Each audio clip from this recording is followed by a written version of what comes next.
Hey guys, today we're driving the 2021 Hyundai Elantra Limited.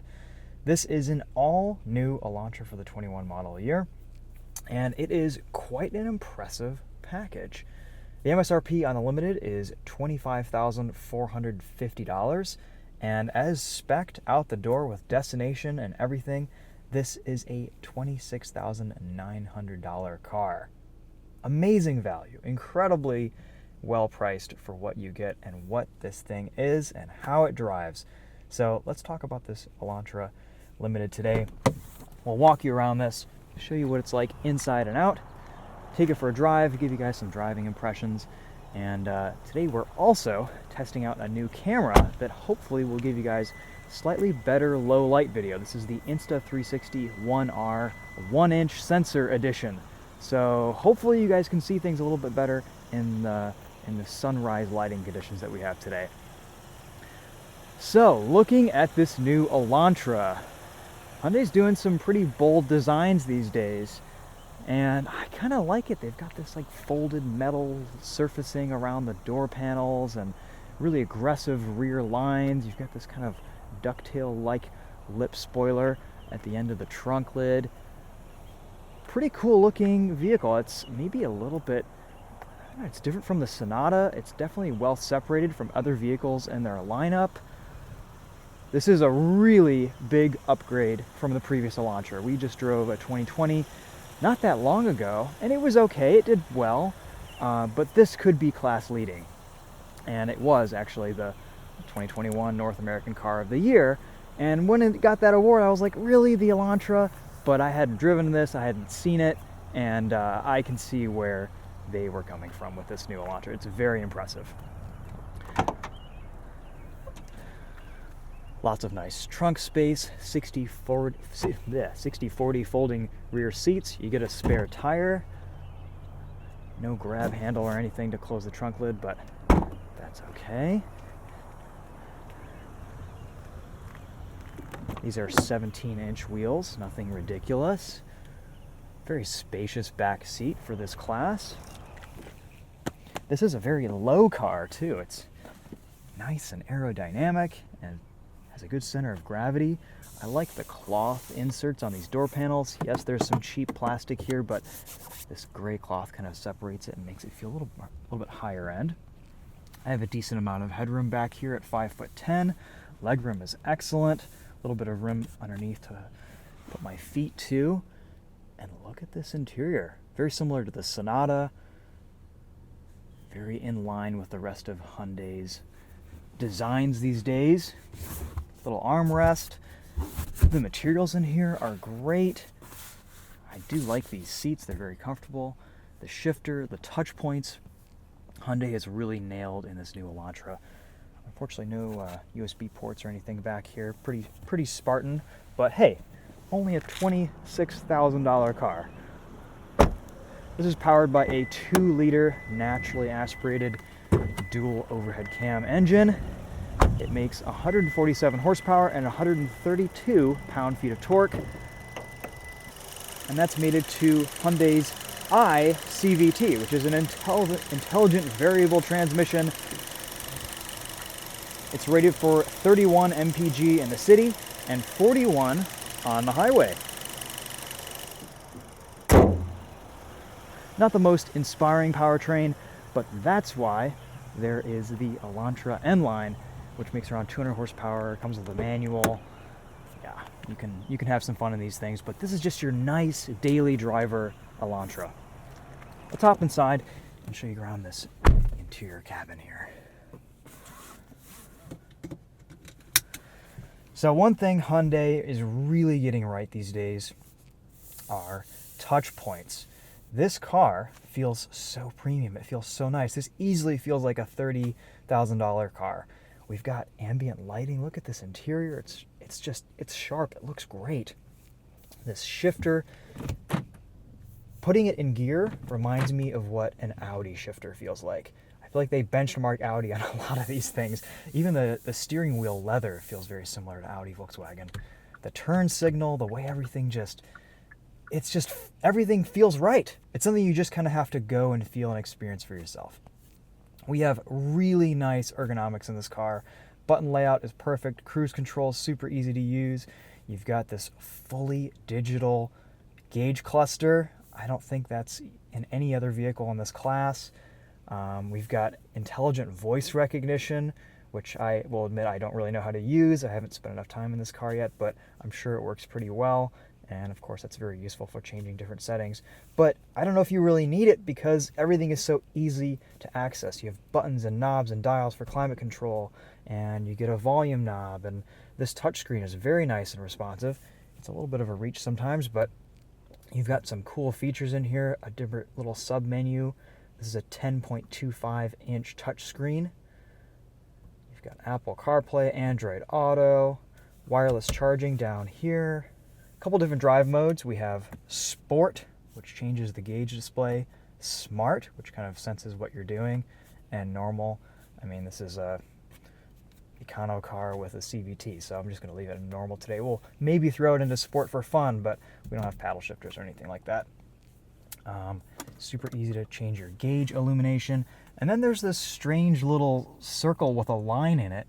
And I was just racking my brain. What is that for? Is it like a magnet for MagSafe phones or something like that?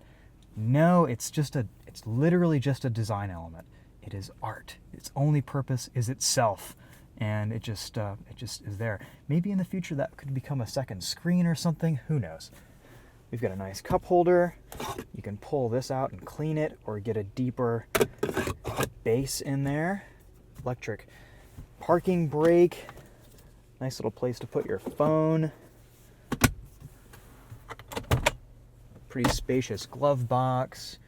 And of course, you've got nice interior lighting, which looks good. Little sunroof. I mean, you know, all the things that you would expect out of a modern Hyundai product.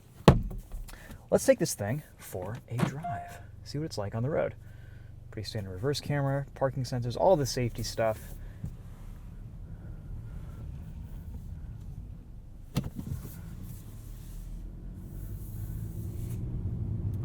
So how does this thing drive? It's really impressive to see how far Hyundai has come in these last decade, last few years, and even just from the previous Hyundai Elantra to this Elantra, this is a major step forward for them. This is a big, big change in just driving feel, quality, comfort. This thing doesn't crash over bumps nearly as bad as the previous car did. It's so smooth, it drives incredibly well. I mean, don't get me wrong, the old Elantra wasn't a bad vehicle, but I don't know, with the way this thing drives and the efficiency level here and just kind of the range of options that you get within the lineup. You can have your sporty, fun to drive flavor, you can have your hybrid, you can have your just standard daily driver.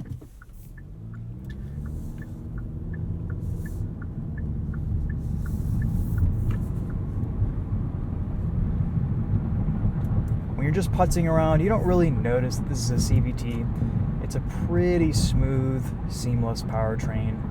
There are no fake shifts or rough starts. The throttle is very linear and very nicely tuned. It's not a very powerful engine, so when you're getting on the highway or you're really trying to accelerate fast in this Elantra, it's not a quick car. But, you know, that's okay. It's efficient. It makes that trade-off for efficiency. And this week we've averaged around 38 to 40 miles to the gallon just driving this normally. And if you think about that, that's kind of what an old Prius used to do. And this is much faster and way better and more enjoyable than a Prius. So if you think about it in that context, it's pretty impressive. Handling. This car's dynamics really do shine. It's super flat. I feel like I have a very nice low center of gravity. It's neutral.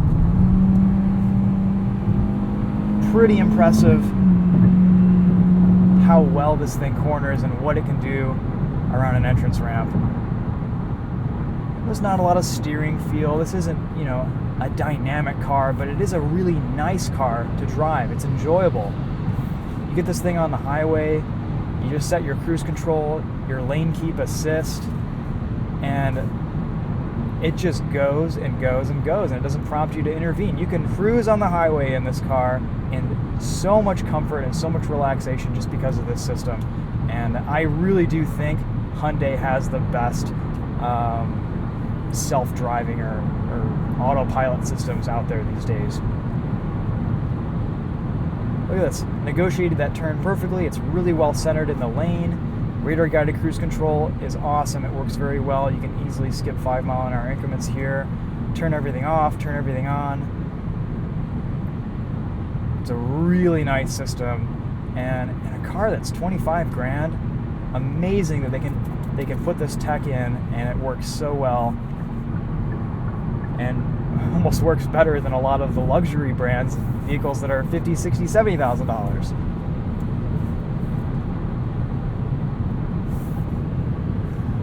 You can turn on and off your lane keep assist over there to the left. You don't have to go deep into a menu or anything silly like that, which is fantastic. Brakes feel nice too. No complaints there. I mean, I really don't have many complaints about this dynamically. It drives awesome. Ride quality is even quite good. There's a little bit of wind noise at speed, but that's about it. And of course, when you get into it, there's no hiding the CVT. But again, if you want a sporty Elantra, get the N line or the N.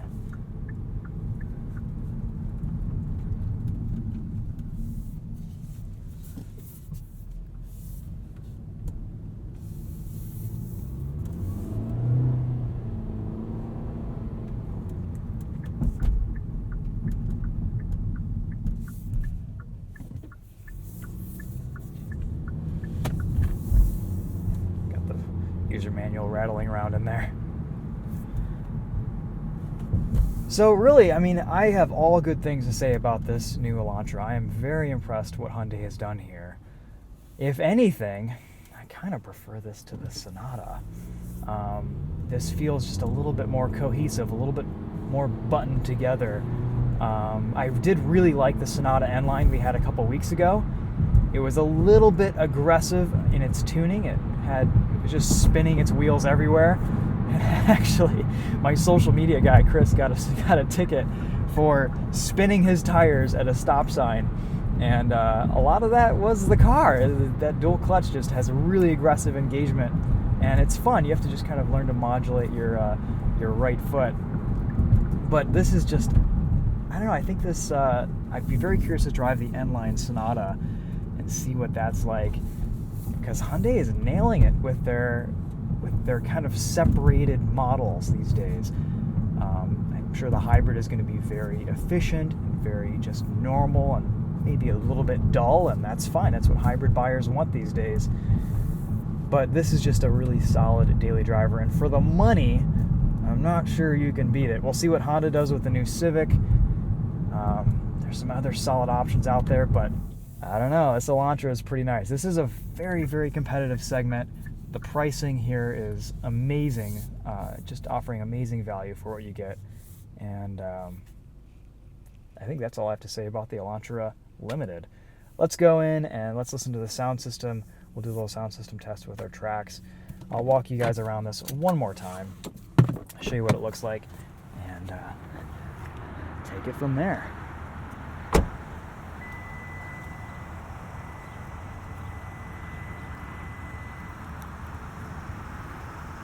Even get remote start. It is kind of a funny looking front end, but that's okay.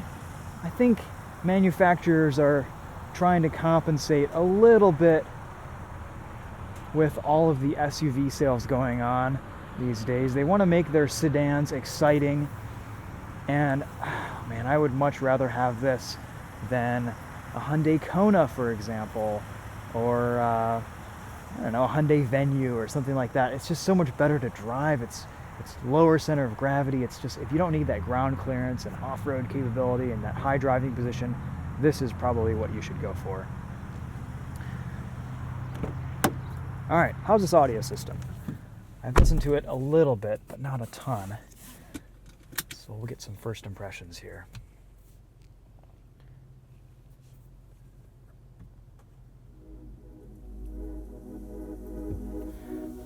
This shifter has there's a button behind it, and it's really cool to just kind of grab it and pull it back.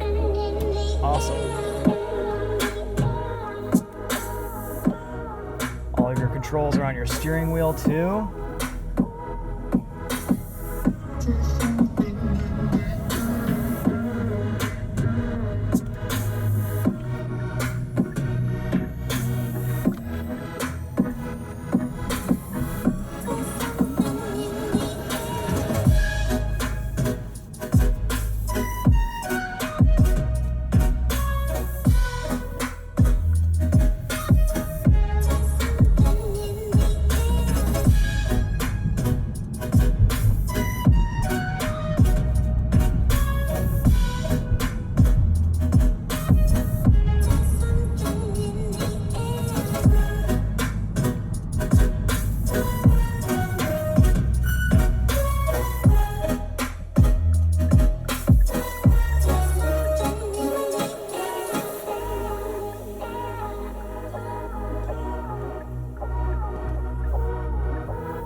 Can't believe how long the steering assist lasts without going unprompted, or without prompting you. It's amazing.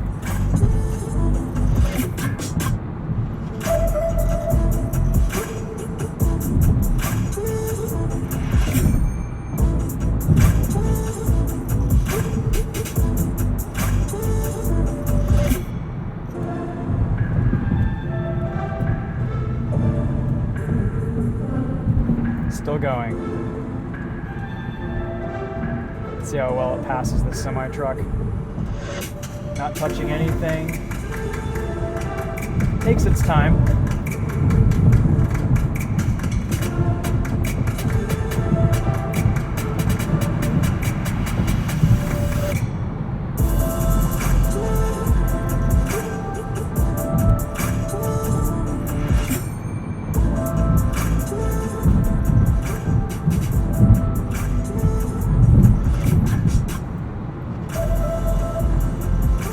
It's a little bit wallowy over some larger impacts, but it's not too bad. Get a little bit of shudder from the whole body.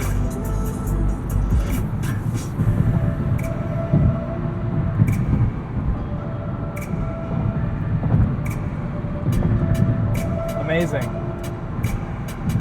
Still going.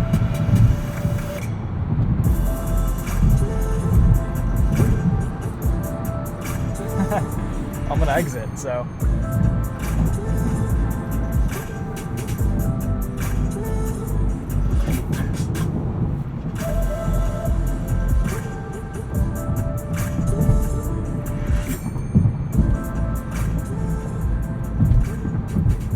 guys, well there's the new Elantra Limited. Pretty impressive little car. Definitely one of my top picks in this segment. I mean, you kind of can't go wrong with any of the options in here. There's just so much good engineering and so much good development. Everyone's coming out with brand new models in this segment too, this year and last year and this coming year. There's just a lot happening. So it's fun to drive cars like this because they're cheap, they're affordable, running costs are low. There's not a lot of, I mean, expectations aren't really high. And I think the fact that you can get a vehicle like this and it's not that expensive makes it more enjoyable. It's not going to cost you a fortune, and they're getting so good that is it really worth buying something that's more expensive? I don't know. As a daily, buy this and get a fun car and you're all set.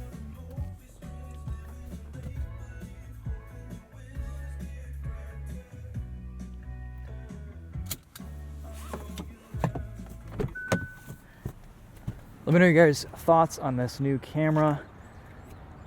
Very curious to see what the footage turns out to be like. When we're shooting at sunrise and sunset in these summer months, it is so much nicer to have a camera that can work well in low light conditions. All right, guys, if you've stuck around for this long, thanks for watching. We'll see you in the next video. Take it easy.